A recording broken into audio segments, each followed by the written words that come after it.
नमस्कार विद्यार्थी मित्रांनो, सर्वांचं स्वागत आहे आपल्या एमपीएससी टाइम्स या यूट्यूब चॅनलमध्ये। तर आपण कव्हर करतोय सिम्प्लिफाईडची एमसीक्यू सिरीज राष्ट्रीय घडामोडी हा चॅप्टर। जानेवारी 2024 ते जून 2024 मधील ज्या काही महत्त्वाच्या सर्व राष्ट्रीय घडामोडी असतील त्याच्यावरती आपली एमसीक्यू सिरीज जी आहे ती चालू आहे सिम्प्लिफाईडच्या अंक 32 आणि 33 वरती। जर तुम्ही टार्गेट सिरीज फॉलो करत असाल तर नक्कीच टार्गेट सिरीज सुद्धा तुम्ही सर्वांनी फॉलो करायची आहे आणि स्टेप बाय स्टेप जसे व्हिडिओ अपलोड होतील तसे बघत चला, म्हणजे तुमची डायरेक्टली उजळणी जी असेल ती होऊन जाईल। तर हा व्हिडिओ क्रमांक 14 आहे। याच्या आधीचे 13 व्हिडिओ झालेले ते सर्वांनी नक्की एकदा बघून घ्या। तर आता सुरुवात करूया। तर पुढे जाण्याआधी ज्यांना कोणाला जेके टुडेच्या एमसीक्यूच्या पीडीएफ मराठीमध्ये हवे असतील तर त्यांची सगळ्यांची लिंक तुम्हाला व्हिडिओच्या डिस्क्रिप्शन बॉक्समध्ये दिलेली आहे, तिथून जाऊन तुम्ही पीडीएफ जे आहे ते घेऊ शकता। जानेवारी 2023 पासून ऑगस्ट 2024 पर्यंत सर्व पीडीएफ उपलब्ध आहेत। सो ज्यांना कोणाला त्याचा बेनिफिट मिळवायचा असेल त्यांनी नक्कीच त्या पीडीएफ घेऊ शकताय। तर आता ह्या व्हिडिओ सेशनमध्ये एकूण 12 प्रश्न असतील। 12 प्रश्न त्याचं उत्तर आणि त्याचं स्पष्टीकरण जे आहे ते आपल्याला सेशनच्या माध्यमातून क्लिअर करायचं आहे। जर तुम्ही चॅनलवरती नवीन असाल तर नक्की चॅनल जे आहे ते आपलं सबस्क्राईब करून ठेवा, व्हिडिओला जास्तीत जास्त लाईक करा। तर आता सुरुवात करूया। तर पहिला प्रश्न असा आहे, कार्बन फायबर अँड प्रिपेक्स केंद्राचे उद्घाटन कोणत्या शहरात करण्यात आले? तर याचे योग्य उत्तर आहे बेंगळुरू। कार्बन फायबर अँड प्रिपेक्स केंद्राचे उद्घाटन या बेंगळुरू या शहरामध्ये करण्यात आलेलं आहे। स्पष्टीकरण बघूया। उपराष्ट्रपती जगदीप धनखड यांनी 27 मे 2024 रोजी बेंगळुरू येथील राष्ट्रीय एरोस्पेस प्रयोगशाळेच्या भेटीदरम्यान कार्बन फायबर अँड प्रिपेक्स केंद्राचे उद्घाटन केले। हंस एनर्जी ट्रेनर आणि सरस बहुउद्देशीय विमाने यासारख्या नवकल्पना त्यांनी पाहिल्या। ठीक आहे, तर हे कार्बन फायबर अँड प्रिपेक्स केंद्राचं उद्घाटन जे आहे हे बेंगळुरू येथे राष्ट्रीय एरोस्पेस प्रयोगशाळेच्या भेटी दरम्यान उपराष्ट्रपती जगदीप धनखड यांनी 27 मे 2024 रोजी जे आहे ते केलेलं आहे। तर हे लक्षामध्ये ठेवून घ्या। पुढचा प्रश्न आहे प्रश्न क्रमांक 2, प्रगती 2024 बैठकीचे आयोजन कोणत्या संस्थेने केले? तर त्याचं योग्य उत्तर आहे CCRAS या संस्थेनं प्रगती 2024 या बैठकीचं आयोजन जे आहे ते केलेलं आहे। स्पष्टीकरण बघूया। प्रगती 2024 बैठक केंद्रीय आयुर्वेदिक विज्ञान संशोधन परिषद म्हणजे CCRAS ने 28 मे 2024 रोजी नवी दिल्ली येथे आयोजित केलेलं होतं। तर हे सुद्धा लक्षात ठेवा।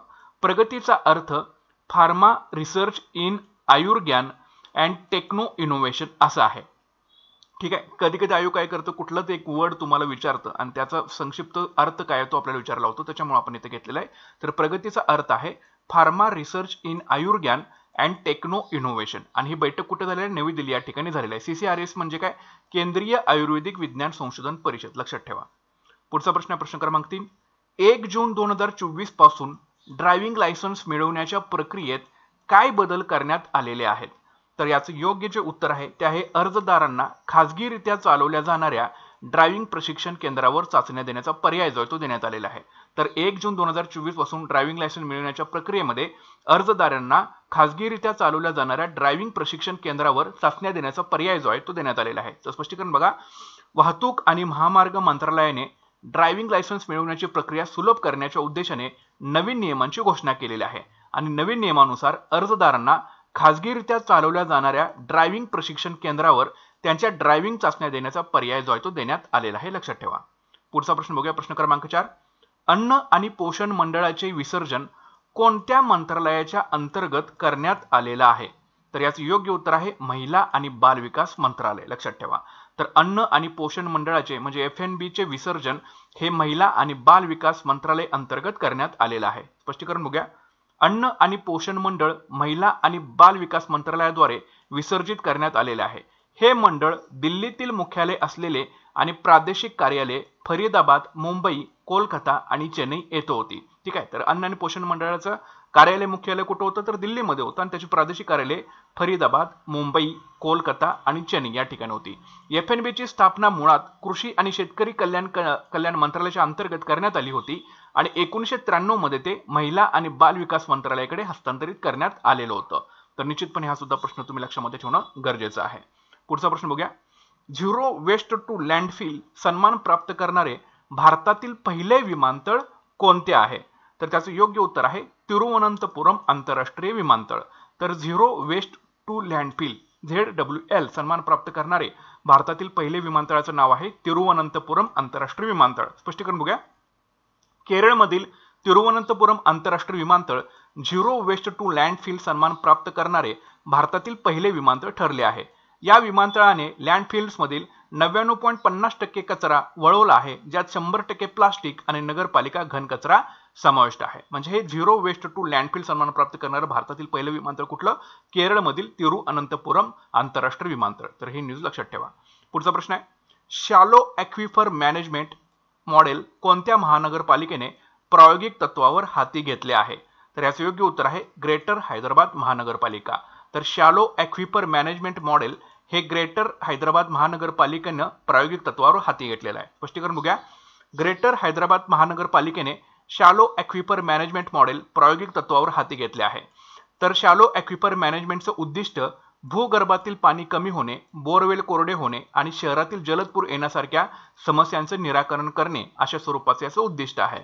आणि शॅलो ॲक्विफायर मॅनेजमेंट म्हणजे SAM अंतर्गत अमृत योजनेचा एक भाग म्हणून हैदराबाद महापालिकेने वर्षभरात 5 महापालिका ज्या आहेत त्या निवडलेल्या आहेत. ठीक आहे. तर ह्या गोष्टी तुम्हाला याच्यामध्ये लक्षात ठेवणं गरजेचं आहे. तर ग्रेटर हैदराबाद महानगरपालिकेने हे शॅलो ॲक्विफर मॅनेजमेंट मॉडेल जे आहे हे प्रायोगिक तत्वावर हाती घेतले, ज्याचं उद्दिष्ट लक्षात ठेवा भूगर्भातील पाणी कमी होणं, बोरवेल कोरडे होणं, शहरातील जलद पूर येण्यासारख्या ज्या समस्या आहेत त्यांचं निराकरण करणं, त्यासाठी हे मॉडेल जे आहे ते प्रायोगिक तत्वावरती हाती घेतलेलं आहे. आणि हे अमृत योजनेचा एक भाग आहे म्हणून हैदराबाद महापालिकेने जे आहे ते वर्षभरामध्ये 5 महापालिका ज्या आहेत ते निवडल्या गेलेल्या, त्यातली एक हैदराबाद महापालिका लक्षात ठेवायचं आहे.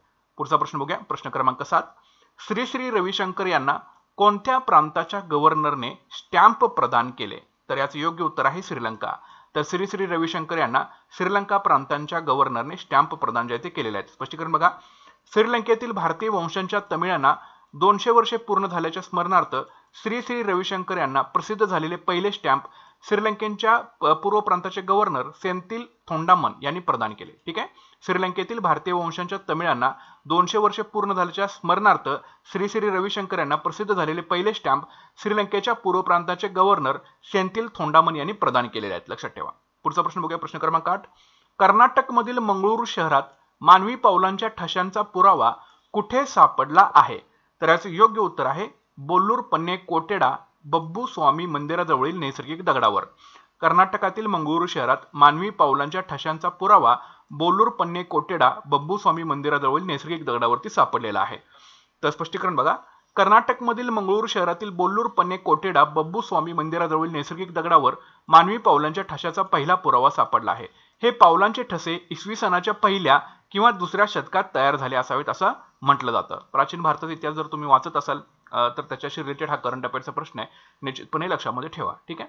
पुढचा प्रश्न बघूया. प्रश्न क्रमांक 9, भारताच्या गुन्हेगारी न्याय व्यवस्थेतील अलीकडील बदलांवर चर्चा करण्यासाठी गुन्हेगारी न्याय प्रणाली प्रशासनात भारताचा प्रगतिशील मार्ग परिषद कुठे आयोजित करण्यात आलेली होती? तर याचे योग्य उत्तर आहे पर्याय क्रमांक 3 गुवाहाटी. तर भारताच्या गुन्हेगारी न्याय व्यवस्थेतील अलीकडील बदलांवर चर्चा करण्यासाठी गुन्हेगारी न्याय प्रणाली प्रशासनात भारताचा प्रगतिशील मार्ग ही जी परिषद आहे हे गुवाहाटी या ठिकाणी आयोजित करण्यात आली होती. लक्षात ठेवा. तर स्पष्टीकरण बघूया.